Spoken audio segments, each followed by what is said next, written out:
It's week 6 here in the Family Beatdown Fantasy Football League. Welcome back. What a week we had. But before we get to that, let's do our Notre Dame and USC update. Both teams were in action this week. Notre Dame beat the University of Miami up in Chicago in the Shamrock Shake series.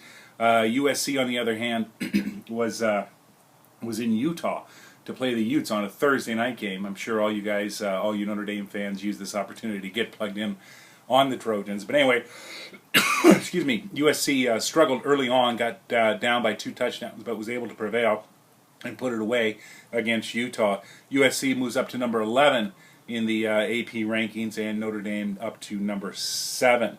Looking at this week, USC takes on Washington, which should be a good Pac-12 matchup, but I don't think it'll be a problem for the Trojans. We'll see.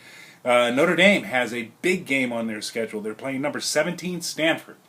And as we know, Stanford is the one team to have beat the Trojans this year, so it's one common opponent, and might give us some insight into the November 24th matchup out here in Los Angeles.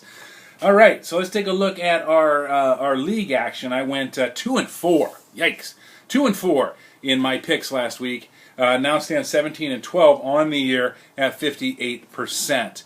Looking at our bye weeks this week, it is the Chicago Bears, the New Orleans Saints, the Carolina Panthers, and the Jacksonville Jaguars all out on bye this week. And your Thursday night game has Pittsburgh versus Tennessee, so adjust your lineups accordingly.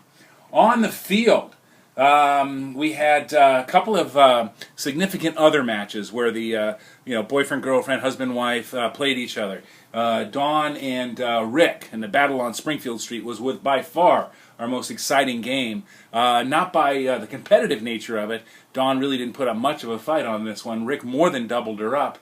Not quite doubled her up. At any rate, Dawn was able to put up 121.8, but Rick 235.6. Unbelievable. Now, had he started Ryan Matthews, he would have been up over 242, but that's all armchair quarterbacking. Rick with 235.6 sets a new single-game scoring mark for the Family Beatdown League, eclipsing Jacob's 207 from years past. Rick continues to be perfect at 5-0, and Dawn slips down to 3-2. Mighty Mullets didn't quite get everything covered and couldn't overcome the fact that Robert Griffin III, my quarterback, got knocked out. Still only put up 86 points, as Smell This was able to just hold on for a 90-86 win. Talk about poor coaching. Of course, what are you going to do? You're not going to know your quarterback's going to get knocked out, but I had 9 in favor. Alex Smith, on the other hand, 58. And Fred Jackson put him in at 3.4. I could have scored 141, but I only scored 90. Tisk, tisk. Gerard Invincible's dad, please, put Jamal Charles in. The man has earned the playing time. He left 21 points on the bench, as well as the victory. Gerard Invincible's falls to Mama of Four Bouldin's. Mama of Four Bouldin's first win of the season. Congrats, yay! For Veronica, 1-4. Dad drops to 2-3. Bears 6 versus Decepticons. Decepticons got one handed to him this week. Michael, your quarterback was on bye, my friend. Dallas was on bye. Tony Romo was working on his beard or whatever. Any rate, Michael puts up 49 points. Jed, 88. Ah, God.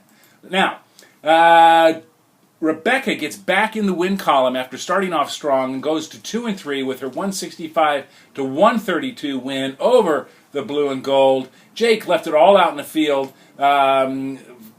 Rebecca could have had another 4 points, 169, but still pretty much left it on the field, as Show Me Them TDs, like I said, improves to 2-3.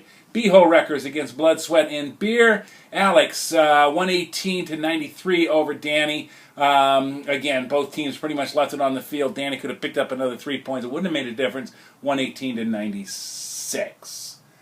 Looking at our matchups for week number 6.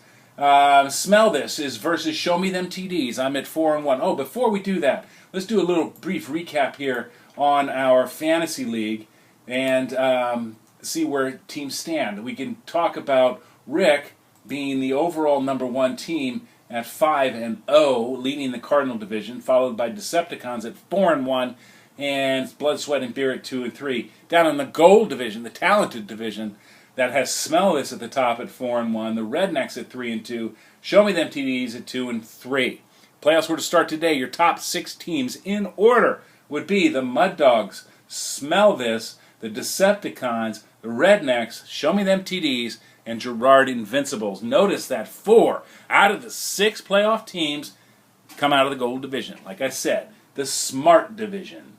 Any rate, let's look at our Week 6 matchups. Show Me Them TDs is hosting a streaking Smell This, winner of 3 straight. Robert Griffin III against Minnesota. That's not a great matchup, but he has been cleared to play. But don't be surprised if Alex Smith gets a nod. Got Darren Sproles on bye, so I need to cover for him.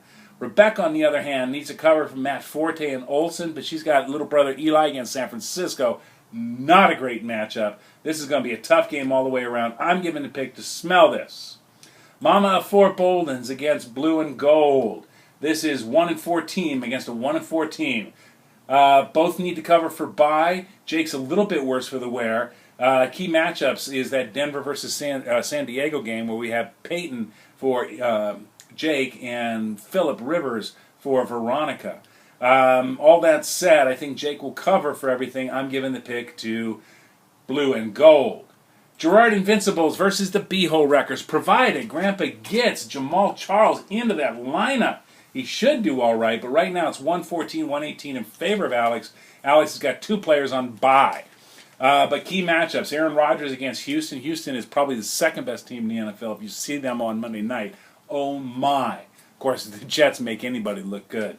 Anyway, Matt Ryan for the B-Hole Wreckers against Oakland. He should have a heyday up there.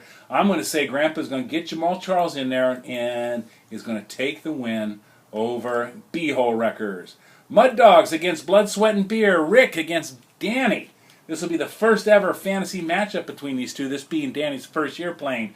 Danny, you got to take your dad out. He's 5-0. Do us all a favor. I'm sure he just is impossible to live with. Do us all a favor and take him out. Drew Brees is on bye this week, so this is your perfect opportunity to to snatch the win. And as it stands right now, Rick's got no other quarterbacks on his roster. So the projected points looks way out of whack, but because Rick is the undefeated team, we don't need to go any further. Blood, Sweat, and Beer gets the pick. Get it done, Danny. Come on. Take care of that old man of yours. Rednecks versus the Bears 6. Bears 6, well, Romo's back, and Michael's at full staff without any movement on his own. Nobody's on bye for Michael. Rednecks all up and down. Cam Newton's on bye, Marcus Colston and Garrett Hartley. I think Rednecks are going to prevail in this one. They're a good team. I'm giving the pick to the Rednecks. And in our game of the week, Decepticons 4-1, the other 4-1 team against the Mighty Mullets, who need a win in the worst way. Right now it's 112-99 in favor of Jed's Decepticons. Jed has Brandon LaFell and Michael Bush on bye. Tyson D'Angelo Williams is on bye. I'm going to give the pick to Mighty Mullets, and the reason being is I don't want any other 5-1 teams in this here league of ours. All right, one last time before we wrap it up. Bye week this week: Chicago Bears, New Orleans Saints, Carolina Panthers, and the Jacksonville Jaguars. And your Thursday night game pits your Tennessee Titans against your Pittsburgh Steelers. Good luck, everyone. So long.